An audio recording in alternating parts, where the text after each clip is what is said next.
This weird RC helicopter folds up like a lawn chair. This is the RC Rotorcycle, a scaled-down, flyable replica of one of the wildest aircraft concepts ever designed.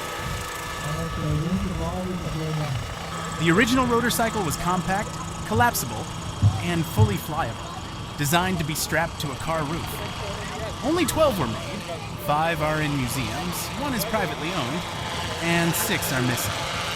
Presumably stolen by a James Bond-like character. Just as ridiculous as the original, this RC build is a tribute to one of history's most insane helicopter designs.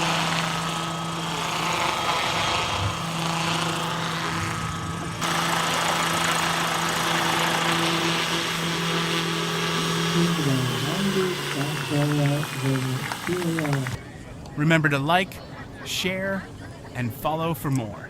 Cheers.